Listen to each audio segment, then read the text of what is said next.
That was awesome. Oh, I'm sweating. Okay, this morning, I am grateful. I am excited to share our next speaker with you. Sometimes in life you meet someone who you go, you're amazing. Your story is amazing. The way you approach life is amazing. I want to know more about you. I want to spend more time with you. Someone who has accomplished things that I don't even know how I would start to go about accomplishing. Someone who has an outlook that is inspiring.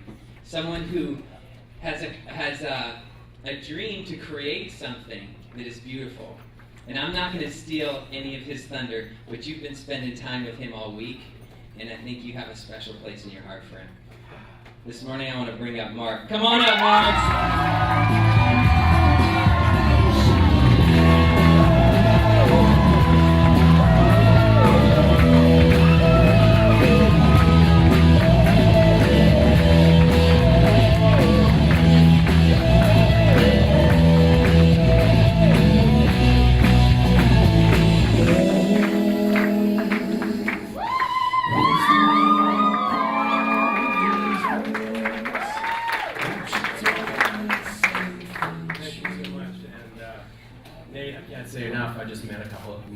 Days ago when someone said, this guy's a legend.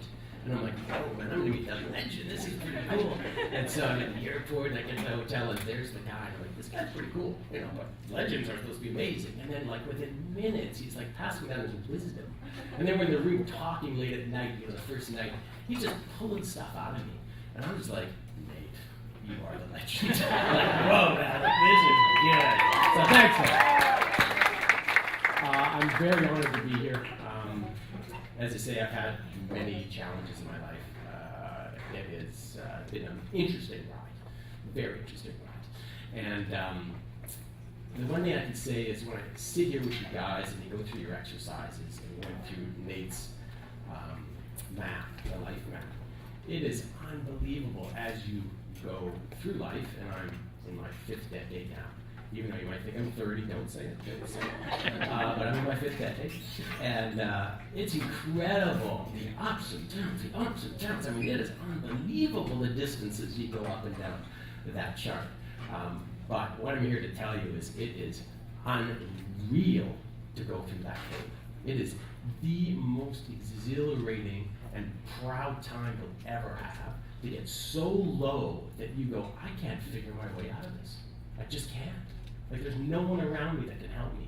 Even though you have loved ones, right? Even though you have people that are mentors, you can't figure it out. And then suddenly, and a lot in my life has just been due to grace. It just turns around. And it's just like, unreal what has just happened to me. And then you just soar so high. And the highs are just so beautiful. But it's actually the lows. Because if life was just like this, boy, it would be like eating white rice every day. Whoa, what you having?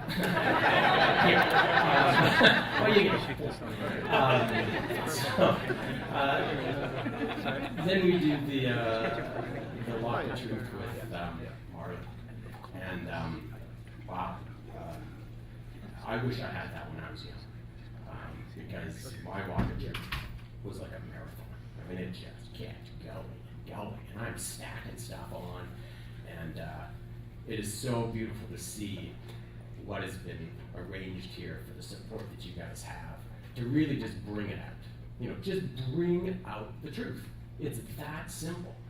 You might think at times when you get into your head how difficult it is, and the shame and the fear and all that kind of stuff that goes around it.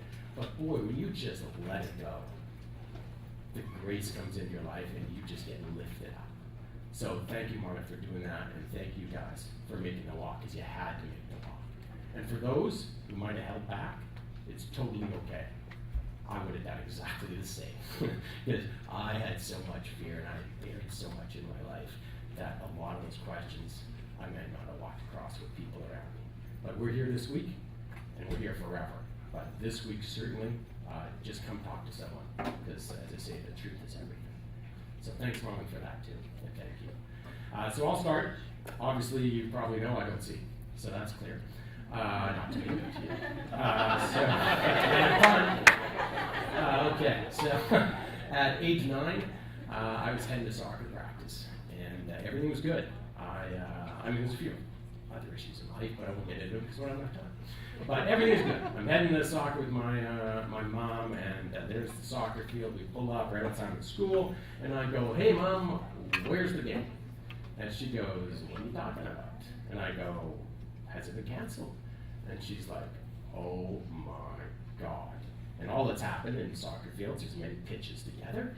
They had just moved because they were seeding the one that we're usually on. And she's like, "Oh my God." Now, she knew what was happening, but she had a pretty good idea because my sister has the same eye condition. She's 6 years older than me. So she's like, "Oh Lordy." So off to the optometrist I go, test after personal experience with that medical system, and the doctor comes in, and he looks at my mom, because I had better vision back then. So I have 2% now, but 10% in the blind world is amazing. And also your peripheral vision, now it's totally foggy. Back then it was really clear, I had no central vision.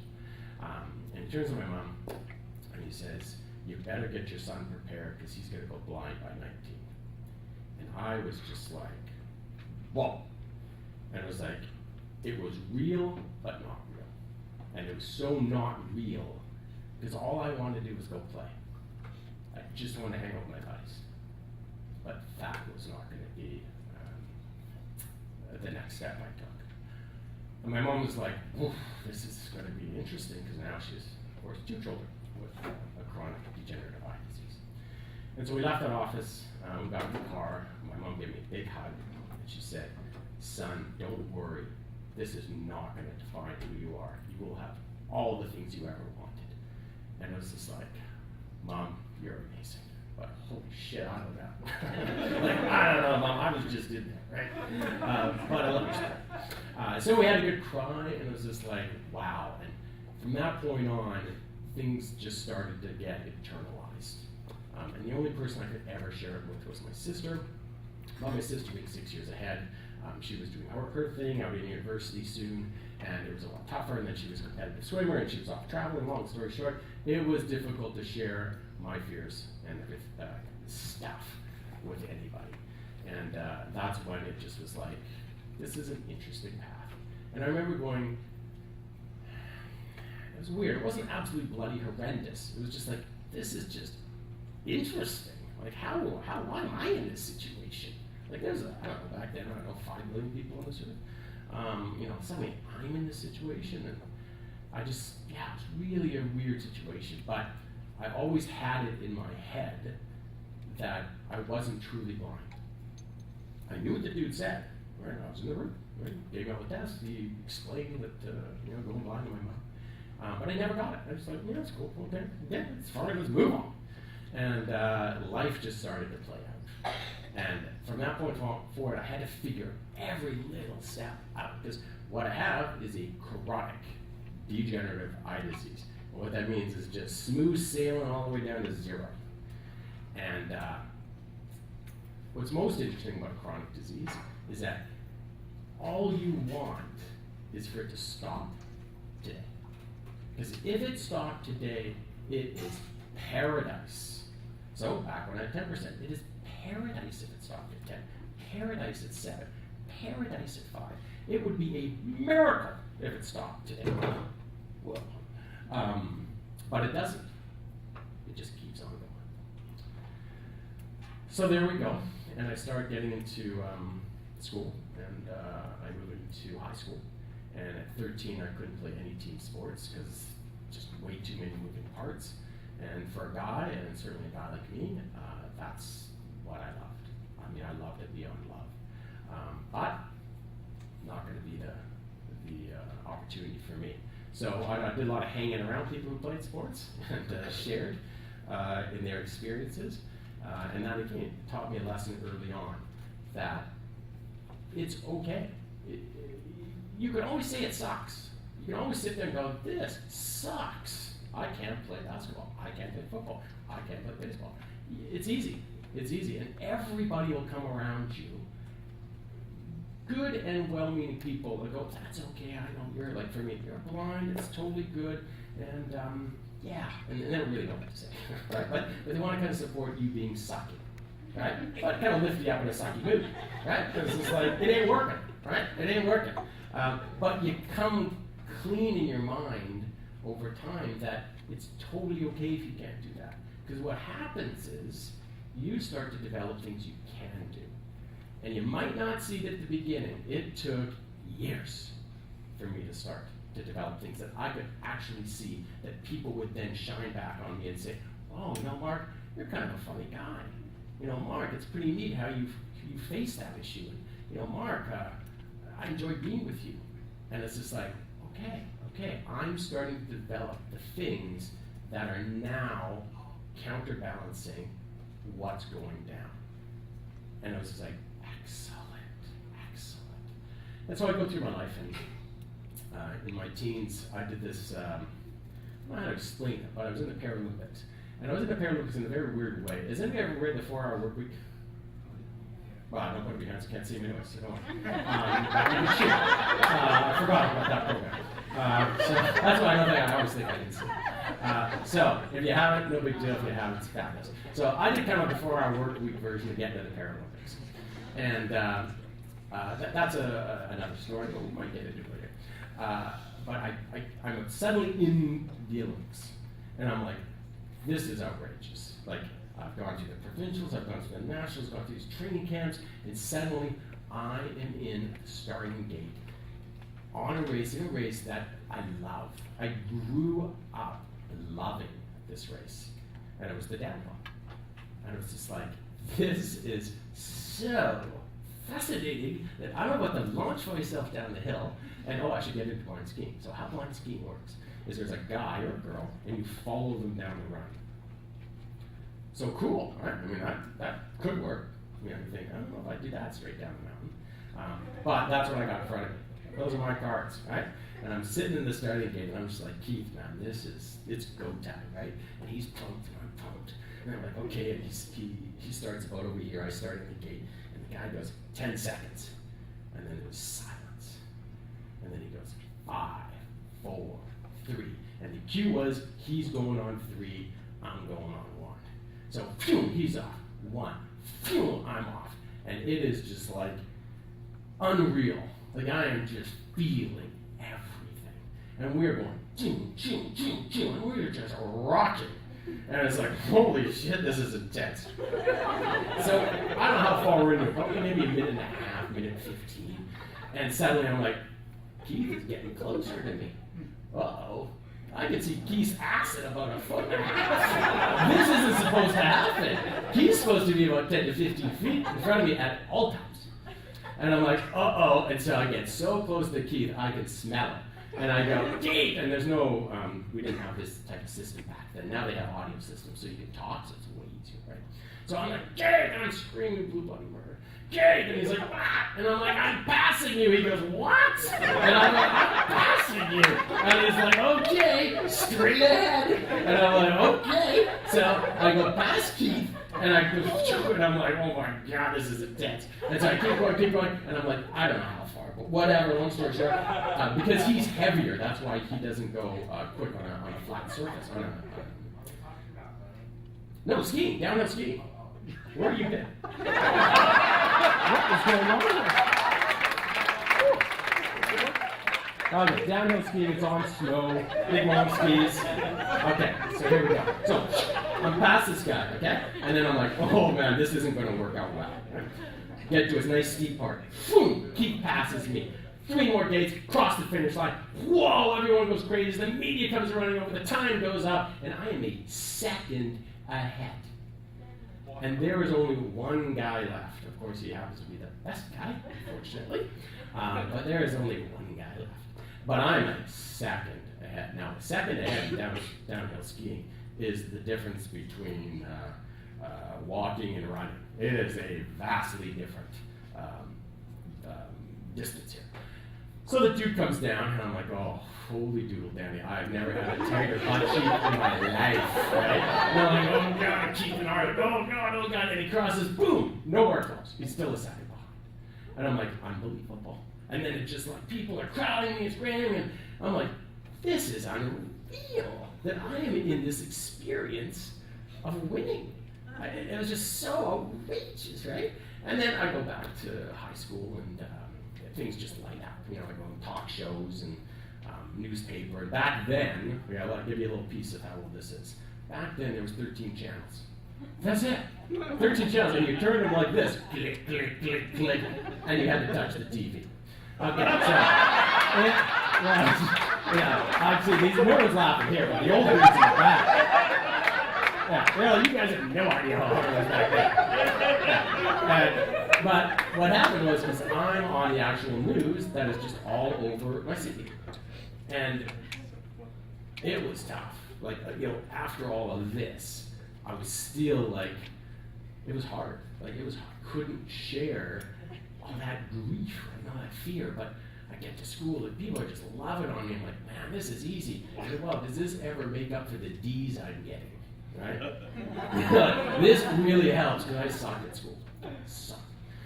But it was great because in grade 11, it came at the right time. The teachers were very supportive and blah, blah, blah, blah. And it was just like, wow, how amazing this is. And this would never be in front of me if I had my eyesight. Never. Not a chance. And it was just like, whoa, like, thank you. So, that part of my life is done, and I made an interesting choice. In life, of course, it's all about choices. Okay, it's all about the choice you make. And so I did it, and I started to coast.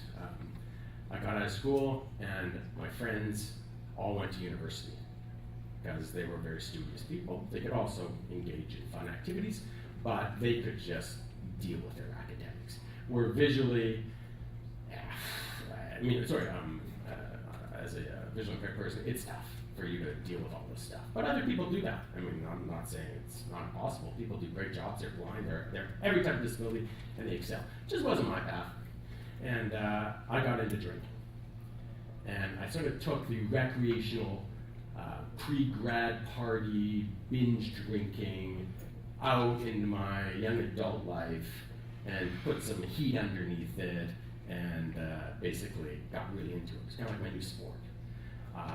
And that was an interesting choice because as my friends were in university, first, second, third year, my buddy finished his fourth year, went to Israel overseas and did a year. And I just like, God, I would love to be my buddy Jake. But unfortunately, I made some choices and I couldn't, again, it's just like you get into a position where you can't figure it out. You think no one's around you. And so I started hanging around people. Well, people who like to drink, obviously they've got the same hurt and pain you do. Back then, I'm just a party animal, it's kind of fun. But as the years wear on, the fun slowly will come to an end. And it's just like, where am I? And I remember, I get to this, in Canada we have socialized medicine, so there's all this medical. And I'm sitting in this office with this guy, and it is one just cold place. Like, it is cold. The energy is like way down. And this guy, I assume he's trying to do his best. And he's a drug and alcohol counselor. And he's talking to me. He's like, okay, Mark, you're going to take this pill and you're going to take it every day. And what it's going to do is when you take it, it's going to cause you to feel sick if you ever take alcohol. And I'm like, wow. Like, I let it go this far. Like, wow. Like, interesting choice that I get to this point where I've got someone across from me, good-hearted soul, I'm sure, but I made the choice to be in that position. So that was an interesting time, I'll say, and I learned, of course, a great lesson from that. And my life moves on further, and it's not all happy. I didn't just, quit drinking alcohol and then start drinking kombucha and yoga. It all didn't happen. Okay, just let you know. But it was good advice, and it set me, it allowed me to recalibrate, I guess is a good point, to say, whoa, I took this too far. Just took it too far. And throughout my young years, I always wanted something to stabilize this disease. Because as I said, it's relentless. It just goes down and down and down and down. And every year, just even trying to meet people, and when you're young, you meet a lot of people, you can't. The next year, you can't see people the same way.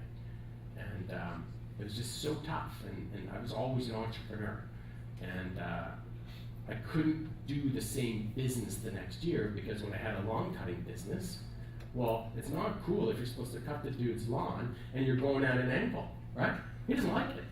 Or you screw up and you go over his daisies, right? There's petunias. He's not very excited, and certainly the mom ain't. So that happened. Have to give that up. Couldn't figure it out. And I'm like, wow, what's going to happen, man? Like, I'm 25. Like, I'm thinking I'm moving on here. And just let you know, 25's young. Okay? But when you're 25, you're like, holy shit, I gotta get something going here. Because it's going on fast, but it is long life here. And then someone came into my life, and someone said, hey, you're talking massage therapy. And I'm like, massage therapy? What are you talking about? Like massage? And they're like, yeah, massage therapy. I'm like, no, never thought about it, never had massage, never had anything, right? And so I took this weekend course, and I was like, whoa, this is something I could do. And and everybody else had great stories. Oh, I had a car accident, and you saved my life. My massage therapist turned it around, and oh, this, that, and the other thing. I had headaches for 15 years, and now I can, live life. Not me. I was like, I can actually now anchor my biggest problem, fear, to something and win. And what it was is, I could always sell a blind massage therapist. And that was an advantage against the next person. Because if you say you're blind and you're a massage therapist, the person goes, unbelievable, I want you. I was like, perfect. I can start winning. And it just was like, yes, I can now win. And cool. So I get into school, best 2 years of my life. We're with like 50 people, and we're just like, it's full on. We're studying, we're hanging. It is just unbelievable. Get through school, and I'm like, here we go. And so I open up this on-site massage therapy company. We build up about 25 people, and we're in the hotels, and we're in corporations, and we're doing work in people's homes, and it is just like wildly good. And I'm like, yeah, this is it, man. We got it. This doesn't get any sweeter than this. But in the back of my head, as we were growing, I'm like, there's something amiss here. And what was amiss is I couldn't control all the variables. So for me, people were like, oh man, this is looking really amazing. And it was, but I was like, uh-oh, my vision again isn't going to allow me to really control these variables into the long term. Short term, no problem. I can work anything out in the day, in the week. Like, I could solve problems you wouldn't believe. Like, I had so many things that I could solve. But it came to me, I'm like, uh-oh, I can't do this. This is not going to be sustainable. And I'm like, oh, and of course, drink a little bit more, right? Why not? Everybody likes to party. And so that sort of habit seemed to come back. And what was interesting is then my aunt got diagnosed with lung cancer. And my aunt, to me, next to my mama, was the most important person in my life. She had my back. It didn't matter what I did. She was always there. And here it is, 6 months ago. And again, it just didn't make any sense. And I'm like, God, what's happening to me? Like, I've got this amazing change. It ain't going exactly how I planned because it got big and got a little confusing, but it was damn good.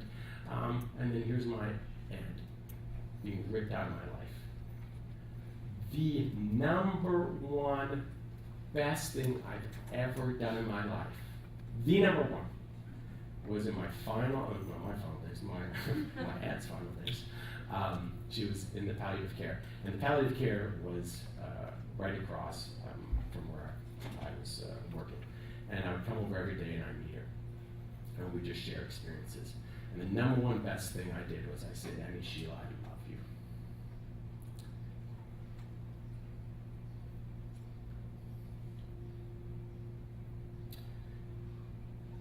And she said, Marco, I love you too.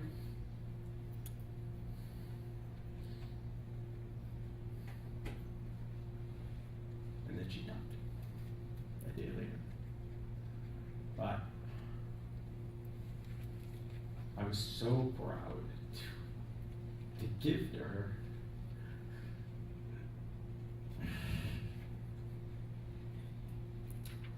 in such a small way. I mean, she said, I loved you, but it was everything. Absolutely everything. Well, that's fine. Okay. So, there we go.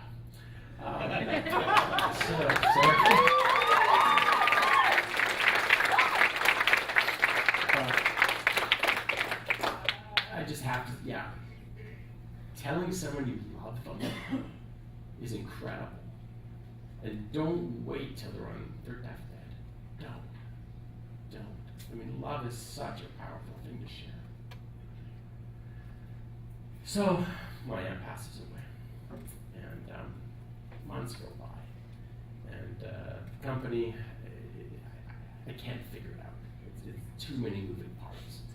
So, I kill it. It's over. It's not working. It's done. Right? And people are like, what do you do? And I'm talking with all these people. I'm like, it doesn't work. It might work for everybody else. Everybody else is having a good time. They're all therapists having a great time. They get paid. They're all having wonderful. I'm sitting around stressing myself up to the deepest level. And it ain't working. So forget it. Right? That's another thing in life. You got to figure out where you draw the line in the sand. In that part of my life, it's over. And then I'm off to a baseball game. And I recommend, here's a tip, if you lose your sight, don't go to a baseball game. It's so boring. I mean, it's boring as it is, but it's brutal. Okay, so I'm heading to a baseball game. And I'm in the back of a car. And suddenly, everything starts going dark and dark and dark and dark and dark and dark and gone. And I'm like, oh my God.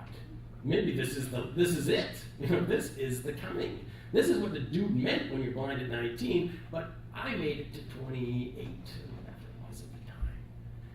And then for about 30 seconds, it stayed there. And my heart was just pounding through my body. And then it started to come back. And I'm just shaking around. I'm sorry. I'm doing all these kind of things. And I get it back, and I'm like, whoa! What just happened to me? So we get to the ball game, and I'm not going to say, oh, hey, dudes, look what just happened. I went 30 seconds, into the black zone. Like, these guys were pumped to see baseball, right? So whatever, I go in, and we go in, and I'm sitting in the, and I'm like, hey, I need the core, I need the edge. Like, there's no way I'm going to get inside the seat. And I just knew this. And an hour into it, what happens? My heart just starts pounding and pounding, and I am going to die.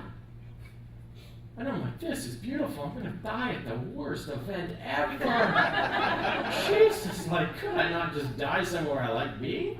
No, not my choice. That's not going to happen today. So I get up and I say, hey, Dave, you have got to take me to the medical department here. He said, what are you talking about? I'm like, Dave, I'm going to die. He said, what? He's like, you just shut up. Drinking drinks. And I'm like, no, Dave, I mean it. He's like, whoa. So we go in there, and looks at me and he does tests that they do at the ball game, not many. And he goes, man, I think you've got anxiety. This is a panic attack you're having. You ever had this? And I'm like, no, what are you talking about? Panic attack. Right? Never heard of it. And he goes, I think it's a panic attack. I'm like, I think I'm dying. I don't know what you're talking about. I'm dying, you're thinking of panic attack. No, man. Panic attack what? A little bit of this and that? Like, no. Like, so I didn't understand it, right? And he's like, when you get home, you gotta go check in and talk to your doctor and check it out because these things will come again. I'm like, okay, fine. So it was the worst time I've ever had because I'm just sitting around waiting to die again. Right? That's all you're doing when you get anxiety or panic attacks. Now you gotta show with voices. Now you don't have to. No one has to tell me anything.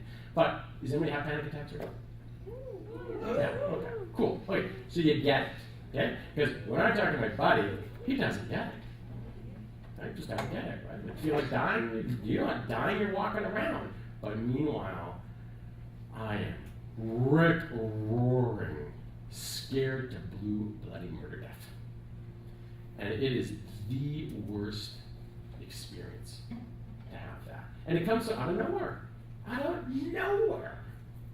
Now, I look back on my life, I know where it came from. I am pretty sure I know what's going on here. Now, of course, I'm all wise here at 50, but I didn't know back then. But now I can look back and I'm pretty sure I know what's going on here.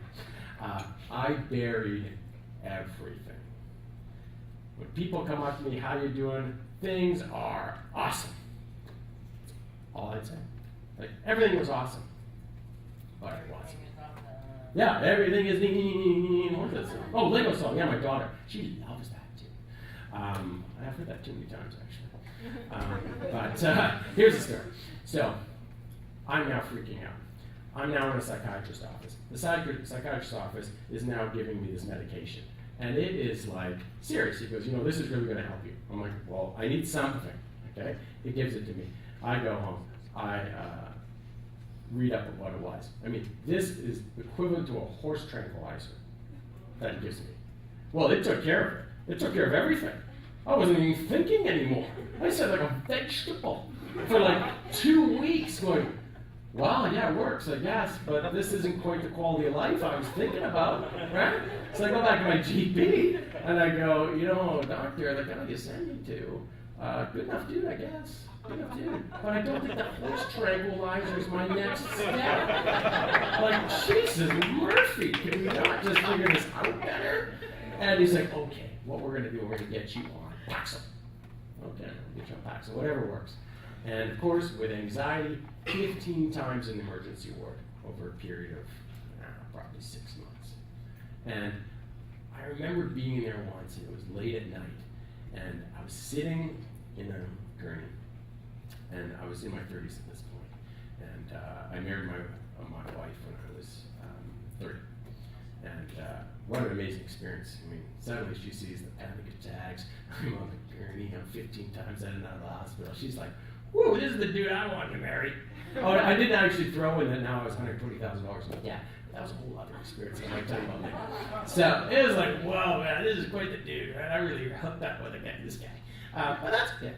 And I'm laying in this hospital bed, and my heart is beating at 190 beats a minute. And the lady, beautiful nurse, is still with me. She goes, oh, Mark, just calm down. And I'm like, yeah, cool, I'd like to try that out, but me gonna do it here. So it's just like, maybe you don't get it either, because I'm the one freaking out here. Right? Just calm down. And I remember my consciousness floated up, and suddenly I'm looking down, and there's my wife, like freaking out in her calm, freaked out way, because she's trying to support me, but she's a woman of certainty, and this was not a certain environment. But she's doing her best, and it was unbelievable. And the nurse is like this, and I'm looking down and going, wow, I got myself in a pickle here. Like, Jesus, Murphy, man. Like, is this ticker gonna stop? Like, how fast does it go, right? And I'm like, I guess we're gonna figure out, it's gonna come out. They got a nice machine hooked up to me, and this thing is beating fast, right? And I make it through. Okay, boom, back into my body, and this thing calms down after, an hour or so. A bit more medication, and I'm chilled out. And I head home. And again, it's one of those choices. It's like, wow, like, interesting. It's, this is a unique part of my life. Like, I've had some real highs and lows here. And what's next? And I always wanted, we talk about sharing, I always wanted to share. Like, I really did. I just didn't know who to share it with. Like, I didn't know who would understand. Like, my sister would understand my vision, but you see, I always put these walls up in front of you. Like, yeah, she'd understand it, but I don't know if she'd understand it that much. It's like, she's the only one in the world that understand it. There's only 2 of us here who've got the same condition. I really should have opened up way more. And I did, but I just didn't take it to the next level of being true to myself, like really letting it all out. And I was like, wow, yeah, like here I am, man, 30, whatever it was, and I'm stacking stuff up here, and I'm getting through it, but whoa, this isn't what I thought when I was a young little boy. It's just, this is pretty interesting. And so I get through that, and I'm in my mid-30s, and I open up a clinic, and I learned some interesting experiences. And it doesn't go so well there. But I get to my 40s. And I'm like, okay, cool. And I go, it's time.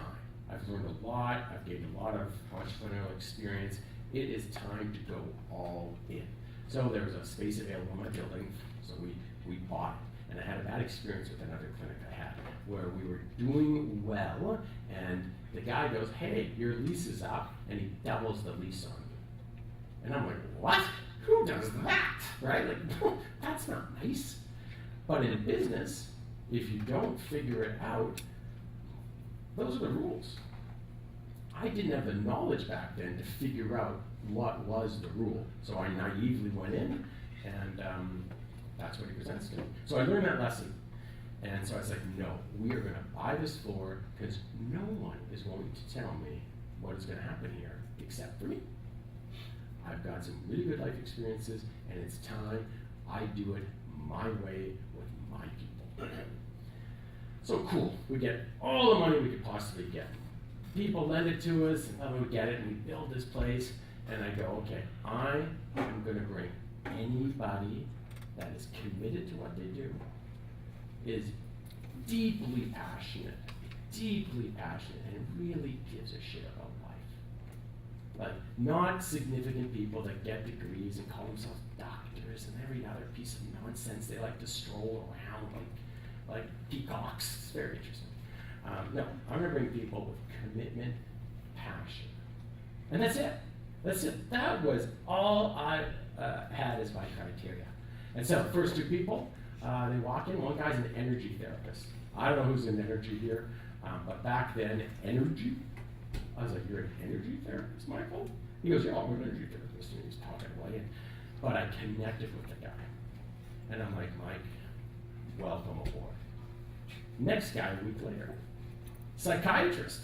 I'm like, oh, yeah, I had an experience with a psychiatrist. Like, I don't know if I'm going to be a buddy here, but the guy starts talking to me. His name's Michael too.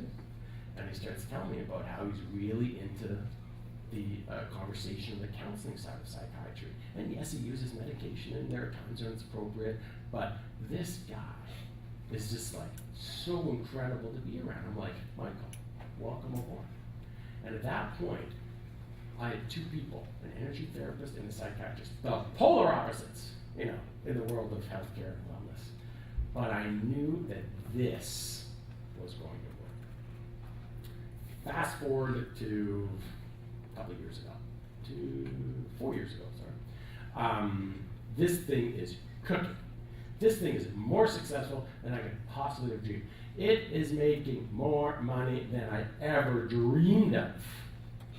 And I'm looking around going, whoa, man, like, this is cool. Like, wow. Like, and my mom was so proud of me.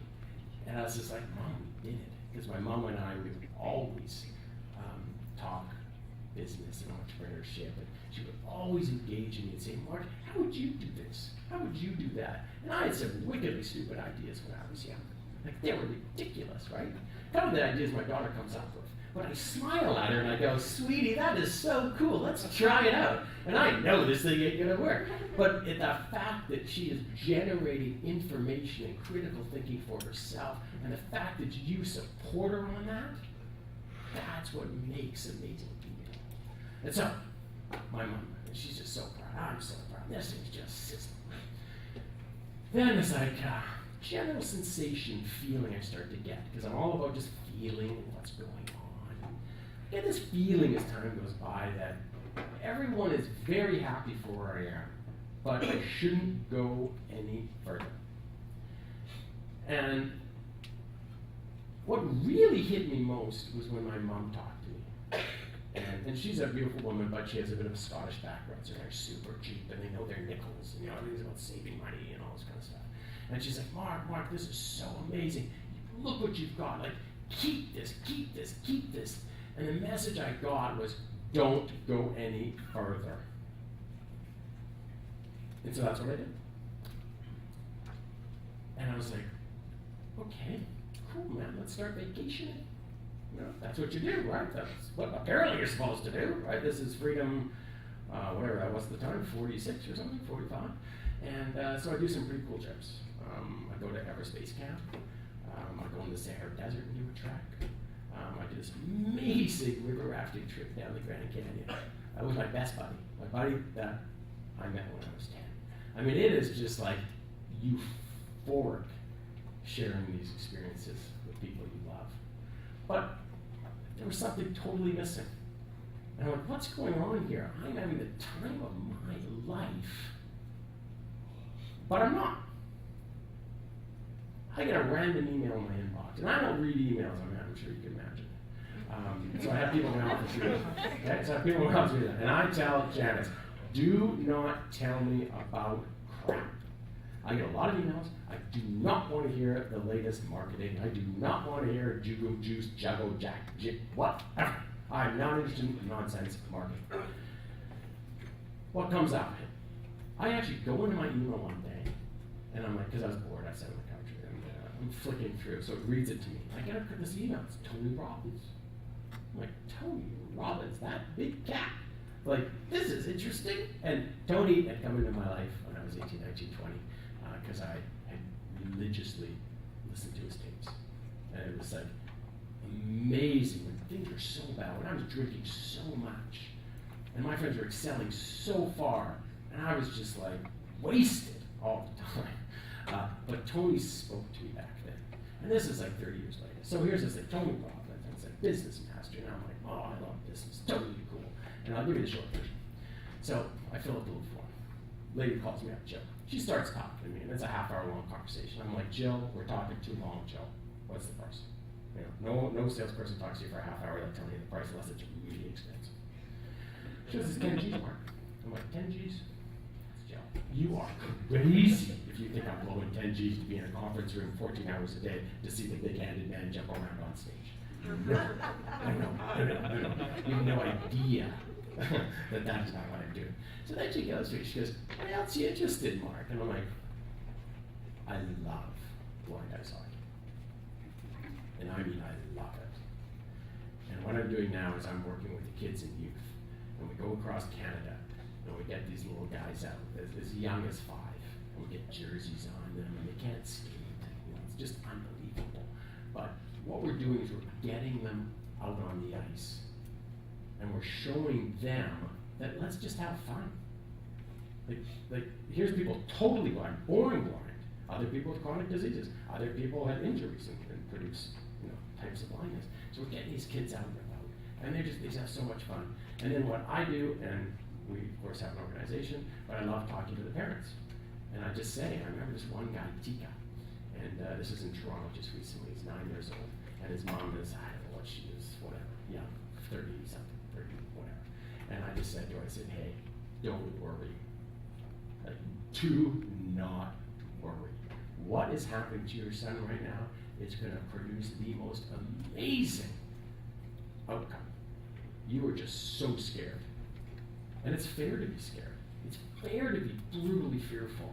I mean, you created this beautiful soul. Now they have this chronic disease. The medical system loves to label everybody. Oh, Christ, we'll just label everybody and medicate them into oblivion, and we'll just keep trucking, right? And I'm like, don't worry. Whatever's going to happen, these are the experiences that are going to change his life. And it just fills me up with absolute joy. So, how did we get into that? Oh, Jill. Tony Robbins, sorry. So she goes, do you love blind ice hockey? And I go, yeah, absolutely do. So she goes, you might want to come down for blind ice hockey. And I'm like, wow, Jill, you're a good salesperson. Like, you are hot. Because I was about to hang the phone up. But now it's another 25 minutes down the line, and I was so into talking about what I love so much. Because what happened in my business was I turned off the gas. I thought I had everything. Because what people tell you in life is you should have a beautiful house. You should have a beautiful neighborhood. You should have these wonderful neighbors. You should drive a beautiful car.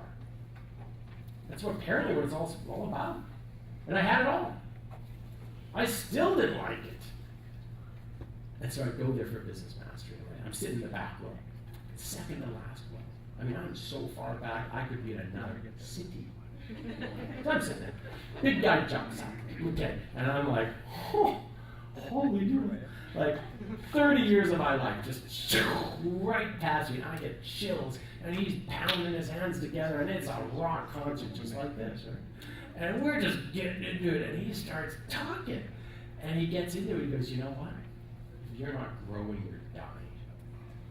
I just went, oh, that just got me. Like, it just hit me right here. And that's what I'd done. I built this business up.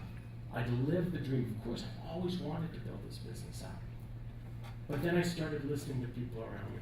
And they told me that it was good enough, it was good enough. But the point wasn't the business. The point was the challenge. The point was to fall down. The point was to get kicked. That's the point.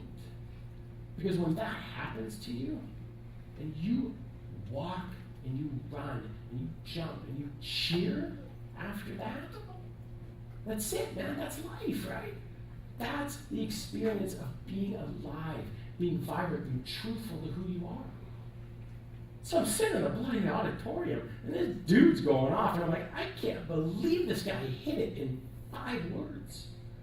What is happening to me? So long story short, boom, I sign up. I do this amazing thing for the last year and a bit, and I meet Robin, and Robin meets me at leadership. She comes out and she says, Mark, and she starts talking to me, and you know, when Robin talks, there's no getting away. Right? There's no getting away. It's like, holy shit, who is this guy, right? She's just going up. I love you, Robin. You're in the room, I tell you. You light me up. Yeah, you light me up like nobody. So she starts going up, right? And then this other lady's like, oh, my son's blind, he's having a tough time. And I'm like, awesome, he's a young boy. And so we call him up, and I chat to the guy, and he's totally reserved. And I help him, and I just negate. I just give him that certainty. It's going to work out. This is it, man. You are in a position now. You're going to experience things like nobody else has around you. And I tell the mom the same story I told Tika and her mom. And Robin goes, man, you got to come to this thing we're doing in Maui.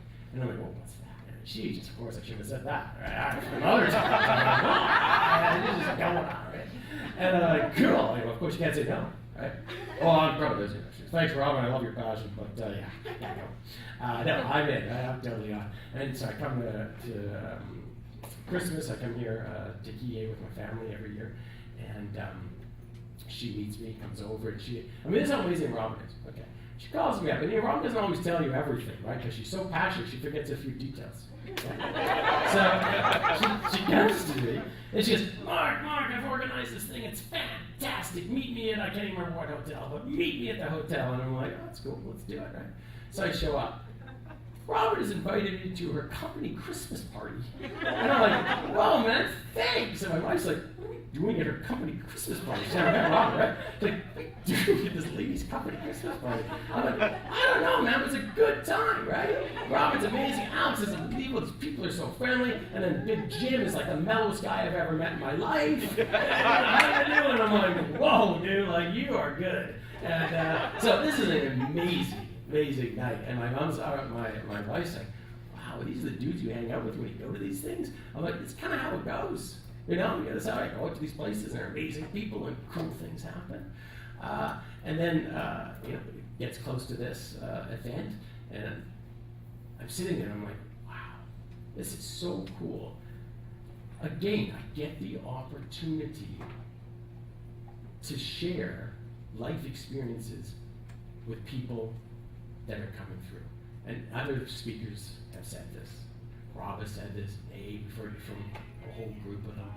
And it's just like, what a joy. And none of this would have worked out the way it did if I didn't get this eye disease. And I'll close with this. 2 more things. It doesn't matter what you get. You could get Kathy, deaf. Hear Kathy's story? Mine's a cakewalk compared to what Kathy and Ruth have gone through. Like, wow. So it doesn't matter. You are going to be served up crap in your life. The idiot's just going to be like, whoa, dude, like, what happened here? How did I get this? It's okay. It's totally okay, because you got it. And I'm going to leave you with 3 things of why you have it. Okay, here it is. Now, if you're going to write something down, write it down. It's the only thing I want you to write down. You write it down. If you don't, I can't see it. You can fool me, but you're just fooling yourself, kids. Just fooling yourself, okay? So,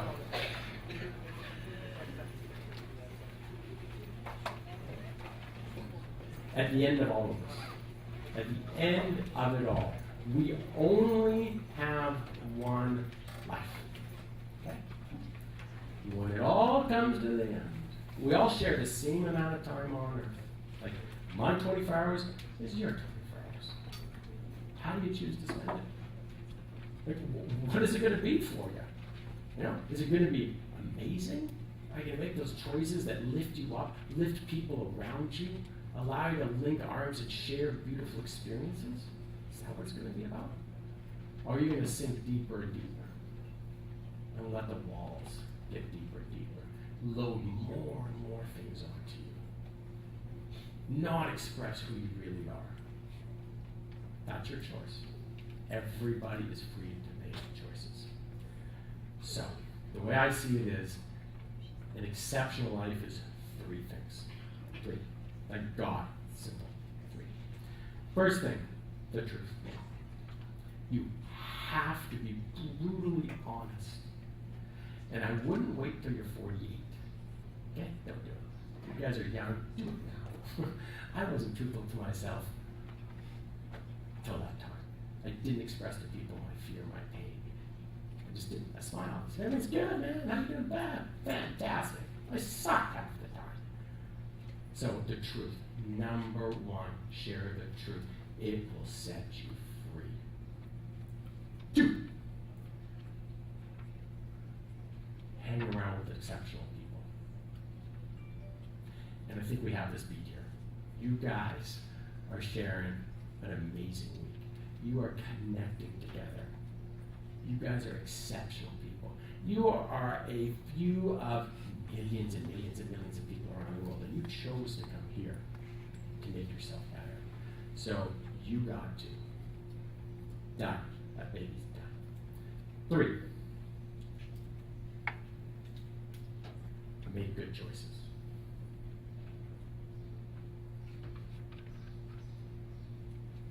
That 3rd one is crucial. And as I went through life, I made some pretty interesting choices. At the end of it all, it's all good. Like, it really is. That life experience is all good. But boy, accelerate it a little bit more. Engage yourself a little bit more. Choose to be that person that leads that group. Choose to stretch your hand out to help that next person. When someone's down, go pick them up. When someone's crying, be with them. You don't have to solve their problems. They got to solve their problems. But you need to be the support. So make good choices. And Number 4. You've got, like, this is so important. You have got to want this so bad. You have got to be relentless. You've got to know you're bigger than who you are. Like, you got to wake up in the morning every day and go, thank God I'm here to serve people. And when you want something that bad and you rise to that level of challenge, my friends, you have an exceptional life. And I thank you today for sharing your time.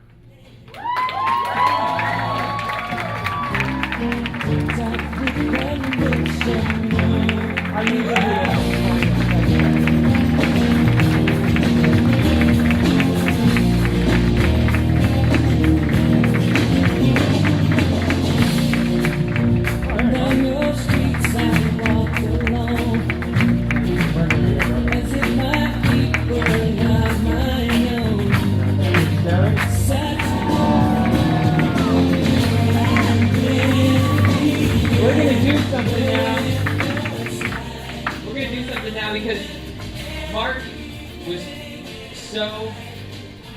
wonderful and generous to share his story with us, but one of the things we also want to do is ask him some simple questions.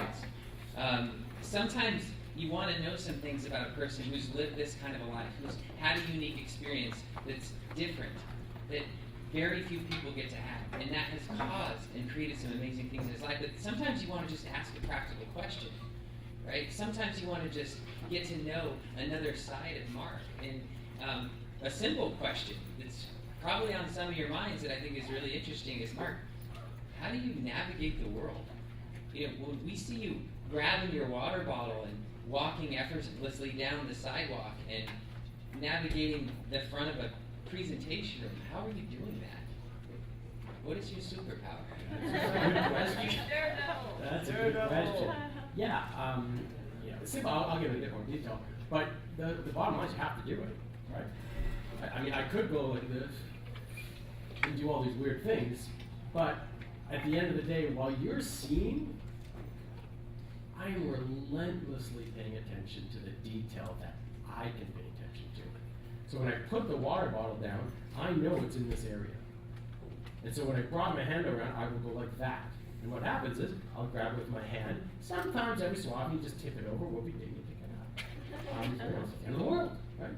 But I'm relentlessly paying attention to detail. And so when I first get to a place, you'll notice I can't see. That's the easiest way to put it.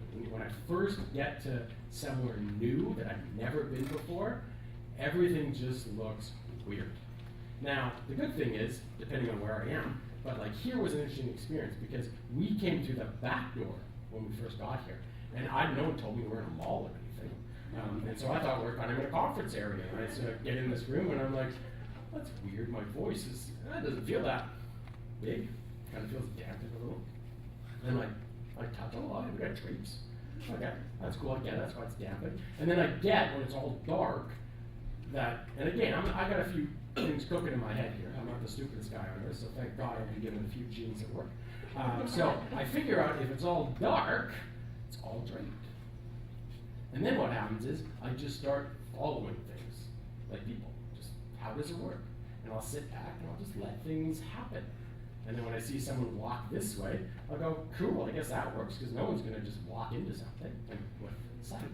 So then I know I can just walk this way.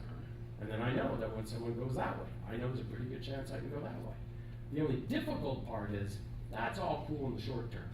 But when you shuffle the deck, like at these types of events where chairs come in, and now when people move, and we're dancing, and lights go on and off, and Sammy's cranking the tunes, and it's just like, whoa. It's actually, I'll tell you the truth, there's two things going on here. This type of environment is my worst nightmare. It brings out actually my biggest fears. Because everything is moving. Everything is changing. I can't control it. I can't figure it out. And you shuffle the deck. Like every 3 minutes something new's happening. And I can't believe these dudes doing this to me, right? But on the other hand, it's the only place I want to be. Yeah. It's the only place I want to be.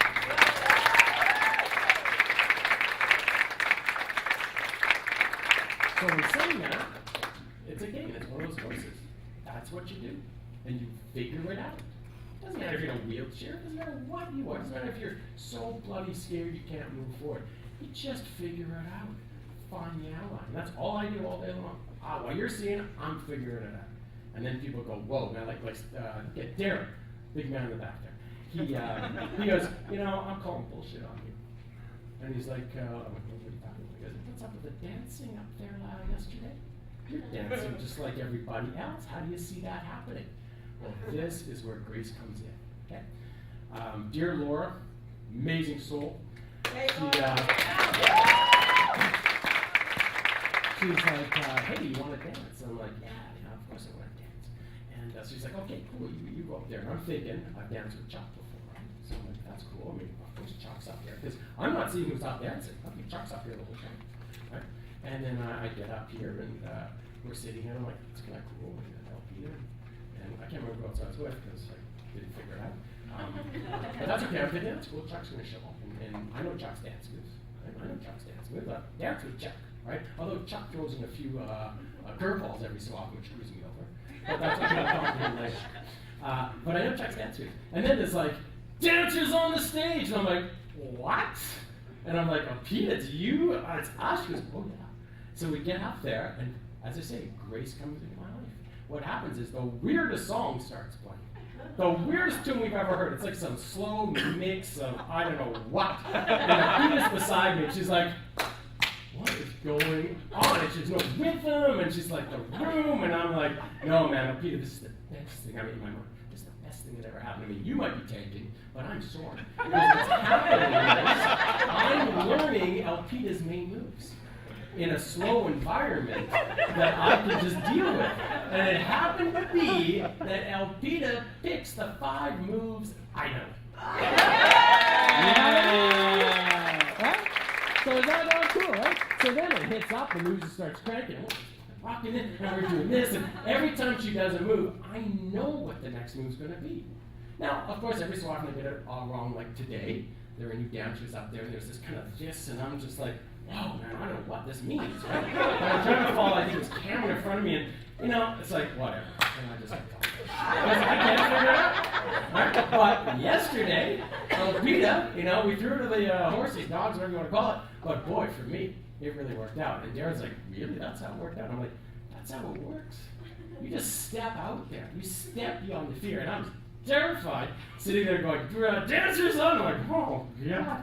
Can I get out of this? And no, of course you can't. You gotta go for it. So that's what happened with that type of move. That's just typical. One quick story about Mark on that, and then one other question that I know some people in here want to hear. The quick story is I room with Mark here, and he gets up in the morning. He's made a mental map of the room. He knows where everything is. He doesn't need a stick. He doesn't ask me any questions. Dude pops out of bed, turns on his music super loud, hits a 30-second to 60-second shower. It's the fastest shower. I don't know how he gets clean, apparently. And he comes out and rocks out over 100 push-ups. Boom, hits the floor, rocks out 100 push-ups. And then pops up, and it's just like, I just watch. I guess I just sit there and watch. This is amazing. So that's how well he's mental mapping of his environment. Here's another question. This one's going to be tough, and these are younger people, so keep it clean. Oh, yeah. How do you, and this might sound weird, but how do you fall in love as a blind person? Yeah. What is that like? That's a very interesting thing. How do you meet people? Yeah. And that's the thing about this condition. It is the most socially isolating condition ever. It's just crazy. I mean, vision is everything. That's how we bring in all our information. Billions and billions of pieces of data goes into your brain. I don't know. Again, it happened. Like, I'm married. It's pretty amazing. 18 years, actually.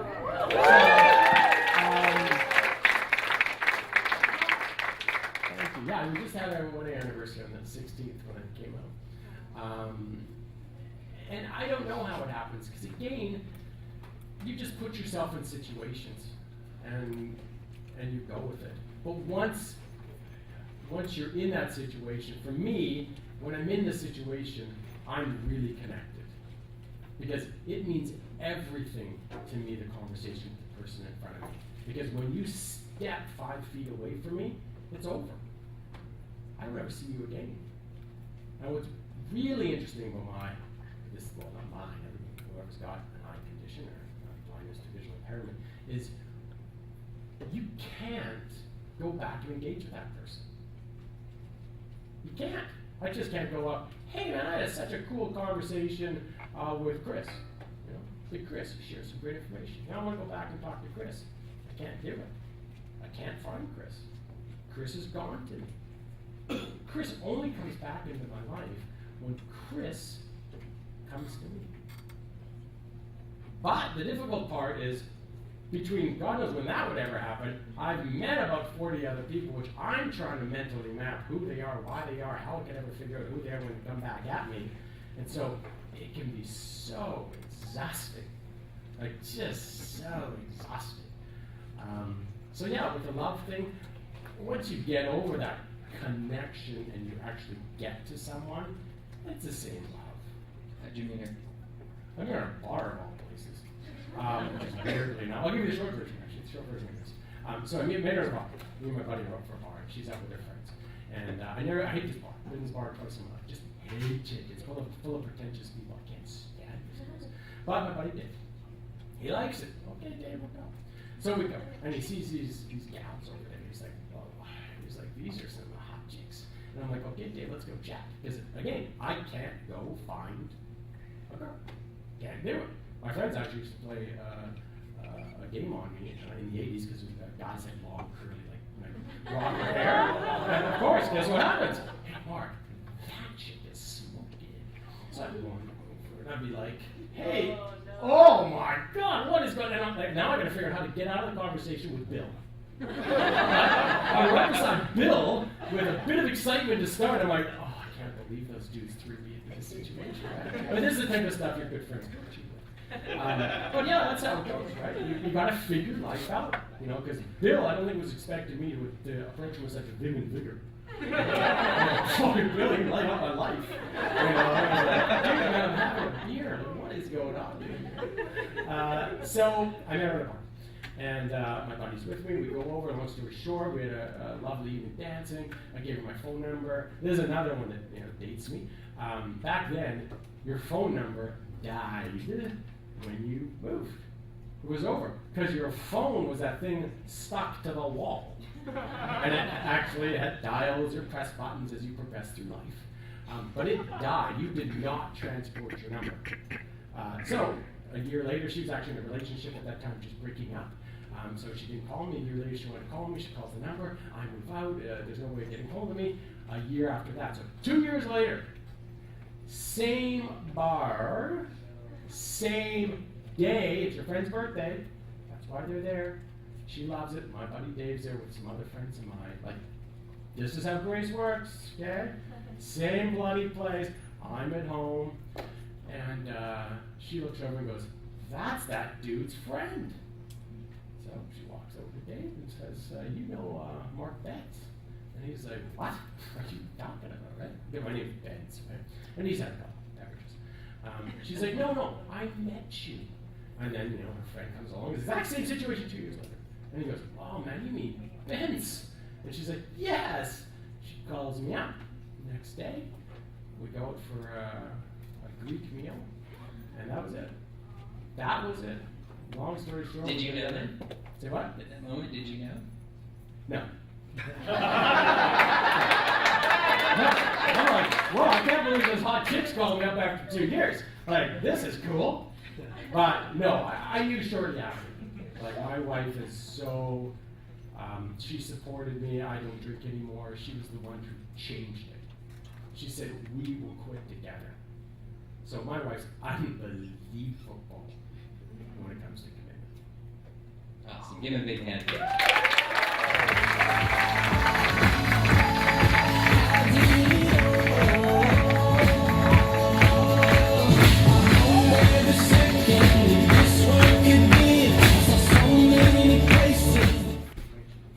Check.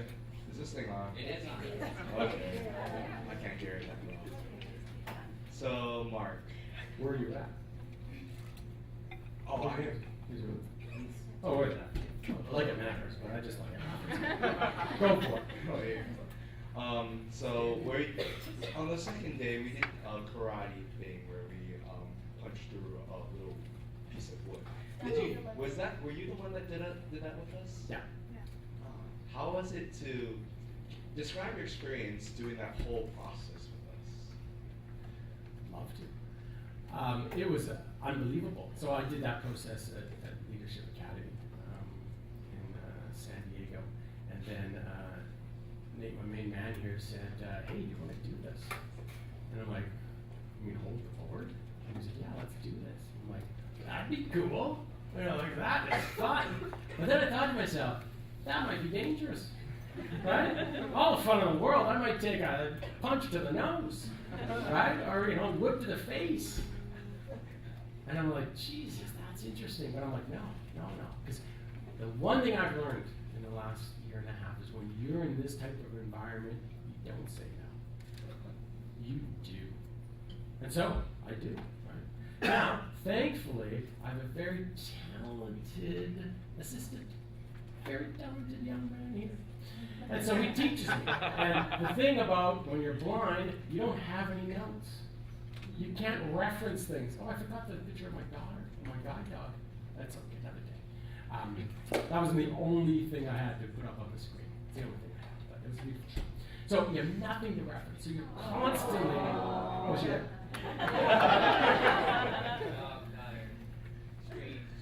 Oh yeah, right by my house. Yeah, that's right by my house. Actually, that's what I do in the summertime. That's where I go for my cold plunges. It's right there. The wood thing, yeah. So Nate boy, while you're all getting prepared, I'm like, Nate, how do you do this? And he's just like, oh, you just go like this and you do this. And I'm like, no, slow this down. I've got to memorize this, right?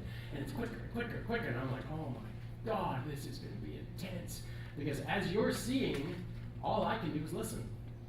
So I have to try and figure what does it mean to hold it here, to, if someone has a left hand, right arm, which foot's forward. I mean, it's like a dance that you just can't figure out, right? But I was like, let's just do it. Enough.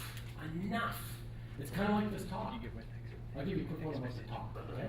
I had stuff prepared. I thought, I'm going to do this, I'm going to do that. Of course, I couldn't have anything on the screen, but I thought to myself, I'm going to get people to ask me questions, and I will just talk my way through this thing, because I can respond to questions. Very simple. And then so I worked this out with Nate when I'm here. He's like, yeah, it's good. Now we're going to have like this, I don't know, back and forth on the tail. And it's going to be awesome. All we need is a fireplace. And we're going to have a real cozy time. And then I present that to Carolyn. And I'm like, Carolyn, okay, this is how we're going to do it. And she's like, that's really nice. That's really good, but no. So, that's not going to work, right? What are we talking about? She's like, no, I saw you talking Fiji. And I'm like, yeah, that's cool. What does that mean? And she's like, you're just going to let it roll. And I'm like, let it roll? I'm like, oh, let it roll? No. I haven't been in a big audience. It means everything for me to serve you. Letting it roll wasn't what I thought. She's like, no, I love you so much. And that infectious hug comes in, and you can't get away from it. And she's like, it's going to work. And I'm like, yes, it will. Right? I guess it will. And so that's how this whole thing came about. So then, this is about the wood break. Same thing. I just sit back and I say to myself, this is how it's going to work. And then you just do it. And what was amazing about when you hold the wood, and the grads have the opportunity, is that there's no doubt you breaking through your fear is amazing. But there is no doubt breaking through your fear with people again and again, and serving them and helping them is just magical.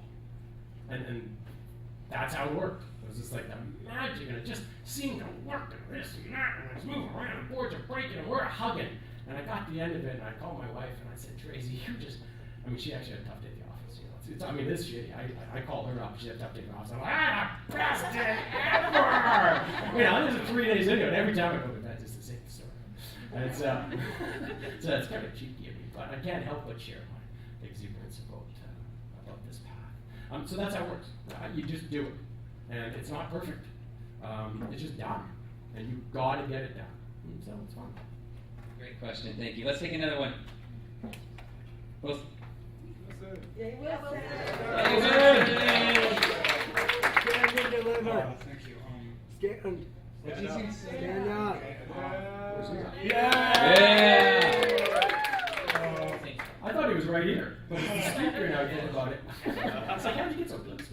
What's the best way to support a blind person, like someone who's close to Great you, or question. someone recently went blind? What's the best way to support them? How do you support me? Yeah, that's a really good question, because that's what the big guy asked me here when I first met him. For me, everybody's different, but for me, the best way to support me is just let me be. And I'll let you know, because I know what I need. There'll be other blind people, there'll be other people that need support that you might want to I'm calling BS on that. And this is going so well the last 30 minutes. And you got BS on it? Unbelievable. BS Okay, on what's that. going on? You, if someone doesn't connect with you, you don't have connection. Oh, that's so very true. So if we don't come and talk to you, reach out to you, say your name, touch your arm, hug you, you're in the dark. Yeah, like that. So What is the truth on that one? We could just leave you to your devices. It's true. Good point. Good point. Thanks for bringing it up. But there's a bit of a practicality. I could never live my life if I was constantly being mauled by loving people. Right? If I'm constantly being hugged, I can't live my life. But I love being hugged. I love being touched. I love people coming up to me. And you're all doing it when you leave. You come in and you say, hey, Mark. It's unbelievable. Chris has been amazing at it every time. He's like, Mark, it's Chris. And like, Piers. And hey, Mark, it's Piers. So yeah, that's the essential part of how to support me. But once you get that part of who I am, then just let me be. Let me figure it out. And I'm going to start asking questions like, where's the water? Because if I can't figure out, usually I'll see a bunch of people over time going somewhere in the room, and it's a pretty good idea. That's where the water is, and then if it's in the back corner, I get where the water is. But then, of course, like in all of the great environments we have here, they move the water over here. And then it's just like, no, there's no water. It's like, oh man, this is an interesting time. But the key is I got to figure it out. If you hold my hand and take me somewhere, I can't figure it out. That's the most important thing, is I have to be able to imprint what's going on and work it out. So the best way of supporting me is just say, hey, I'm here. I mean, hug me, tell me your name, engage with me, but after that, I gotta figure it out. Great question. Other questions? What's up with this kicking? What's up? Describe what this snapping means. It's like ritual. It's like when you do like poetry. What's up? It's like when you agree with a statement or you support a statement or you think that's like a good idea, instead of clapping, you snap, like with Cool. slam poetry. It means you're awesome. Oh, well, hey, I'll keep it. Yeah. I like it. I always wondered, it was snapping. It's all good. So, ladies and gentlemen, was Mark amazing? When you think about your story, and you think about tough stuff you have going on, and then you meet someone like Mark, this is how I feel. I'm like, whoa, he's carrying a burden that I can't even imagine. He's traveled miles that I've never traveled. I'm so inspired by him. So thank you, Mark, for giving us that gift. One more time, everyone.